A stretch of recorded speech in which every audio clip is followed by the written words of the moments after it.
ಟ್ರ್ಯಾಕ್ಟರ್ಗೆ ಕಬ್ಬಿಣದ ವಿಲ್ಸ್ ಹಾಕಿ ರಸ್ತೆ ಮೇಲೆ ಸಂಚರಿಸಬೇಡಿ. ಎಪಿಎಂಸಿ ಅಧ್ಯಕ್ಷ ಹಬೀಬ್ ರೆಹಮಾನ್.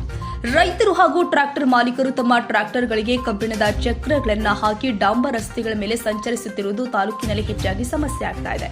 ಇದರ ಪರಿಣಾಮವಾಗಿ ನವೀಕರಿಸಲಾದ ರಸ್ತೆಗಳು ಕಡಿತಾವಧಿಯಲ್ಲಿ ಬಿರುಕು ಬೀಳುತ್ತಾ ಹಾಳಾಗ್ತಾ ಇದೆ. ಈ ಬಗ್ಗೆ ಕಂಪ್ಲಿ ಎಪಿಎಂಸಿ ಅಧ್ಯಕ್ಷ ಹಬೀಬ್ ರೆಹಮಾನ್ ಅವರು ಸಾರ್ವಜನಿಕರಿಗೆ ಮನವಿ ಮಾಡಿದ್ದು, ತಾಲೂಕಿನ ರಸ್ತೆಗಳು ಈಗ ಅಭಿವೃದ್ಧಿಯತ್ತ ಸಾಗ್ತಾ ಇರುವ ಸಮಯದಲ್ಲಿ ಇವುಗಳನ್ನು ಉಳಿಸಿಕೊಳ್ಳುವುದು ನಮ್ಮೆಲ್ಲರ ಜವಾಬ್ದಾರಿ.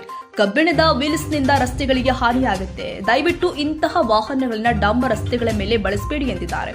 ಅವರು ಮುಂದುವರೆದು, ಸಾರ್ವಜನಿಕ ಸಂಪತ್ತು ನಮ್ಮದೇ. ರಸ್ತೆ ಹಾಳಾದರೆ ಮತ್ತೆ ಹೊಸದಾಗಿ ಮಾಡಬೇಕಾದ ಹೊಣೆ ಸರ್ಕಾರದ ಮೇಲೆ ಮಾತ್ರವಲ್ಲ, ನಾವೆಲ್ಲರ ಮೇಲೂ ಇದೆ.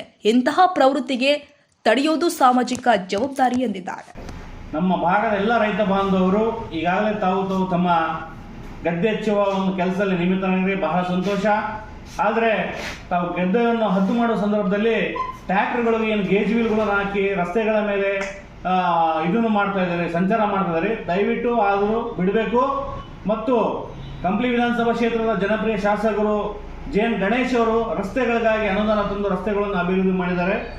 ಆದ್ದರಿಂದ ಆ ರಸ್ತೆಗಳು ಹಾಳಾಗಬಾರ್ದು. ನಮ್ಮ ಊರು ನಮ್ಮ ರಸ್ತೆ ಇದೇ ರೀತಿ ಉಳಿಬೇಕಂದ್ರೆ ತಾವು ದಯವಿಟ್ಟು ವಾಲಂಟಿಯರಾಗಿ ಸ್ವಯಂ ಪ್ರೇರಿತನಾಗಿ ಈ ಒಂದು ಗೇಜ್ ವೀಲ್ಗಳನ್ನು ತೆಗೆದು ಹದ್ದುಬಸ್ತು ಮಾಡಬೇಕು.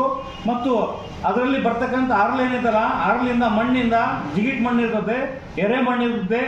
ಆ ರಸ್ತೆ ಮೇಲೆ ಹಂಗೆ ಬಿದ್ದು ನಮ್ಮ ಸೈಕಲ್ ಮೋಟರ್, ನಮ್ಮ ಮಕ್ಕಳೇ ಮತ್ತೆ ರೈತರ ಮಕ್ಕಳೇ ದಾರಿಯಲ್ಲಿ ತಿರುಗಾಡ್ತಕ್ಕಂಥ ಸಂದರ್ಭದಲ್ಲಿ ಅಪಘಾತ ಆಗೋ ಸಂದರ್ಭಗಳು ಇರ್ತವೆ. ಸಂಚಾರಿ ನಿಯಮಗಳು ತಾವೆಲ್ಲರೂ ಪಾಲಿಸಬೇಕು. ಮತ್ತು ಸಮೃದ್ಧಿಯಿಂದ ನಮ್ಮ ಕ್ಷೇತ್ರ ಮತ್ತು ನಮ್ಮ ರೈತರು ಸಮೃದ್ಧಿಯಿಂದ ಇರಬೇಕು. ಮತ್ತು ಈ ಒಂದು ತಾವು ಇದನ್ನ ಮಾಡದಂಗೆ ಇದೇ ರೀತಿ ಮುಂದುವರಿಸಿದ್ರೆ ನಮ್ಮ ಊರು ಉಳಿಯಲ್ಲ, ನಮ್ಮ ರಸ್ತೆಗಳು ಉಳಿಯಲ್ಲ. ಆದ್ದರಿಂದ ದಯವಿಟ್ಟು ಹೊಸ ರಸ್ತೆಗಳಾಗಿರೋ ಕ್ಷೇತ್ರದಲ್ಲಿ ತಾವು ದಯವಿಟ್ಟು ಇದಕ್ಕೆ ಗಮನ ಹರಿಸಬೇಕು. ನಮಸ್ಕಾರ.